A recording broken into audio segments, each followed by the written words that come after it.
Isang suspected street-level individual ang inaristo ng mga otoridad matapos makumpiska ang humigit kumulang 2 gramo ng hinalang shabu na may tinatayang halagang 13,600 pesos sa isinagawang bypass operation bandang alas 3:15 ng madaling araw noong Enero 18, 2026 sa Purok Santal, Poblasyon, Sinakaban, Misamis Occidental. Ang nasabing suspect ay kinilalang si Badunga, 21 anyos, walang trabaho at residente sa Libertad Bajo, Sinakaban, Misamis Occidental.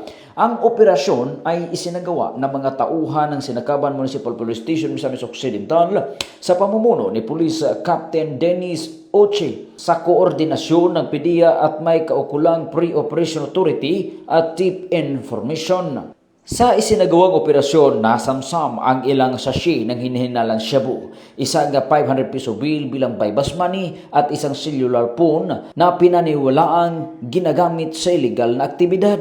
Ang inaristong individual ay kasalukuyang nasa kustodiya ng Sinakaban Municipal Police Station at haharap sa kasong paglabag sa RA 9165 o Comprehensive Dangerous Drug Act of 2002. Patuloy naman ang isinagawang investigasyon at dokumentasyon kaugnay sa insidente. Ipinagpatuloy ng kapulisan sa Region 10 sa pumuno ni Police Brigadier General Christopher N. Abrahano ang mas pinaigting na kampanya laban sa illegal na droga bilang bahagi ng kanilang advokasya para sa mas ligtas at mapayapang komunidad. Mula dito sa Campo Alagar, ako po ang inyong Police News Network Correspondent mula sa Regional Public Information Office ng Police Regional Office 10, Corporal Joel Lazaro Subsuban, alagad ng batas, tagataguyod ng Balitang Pulis.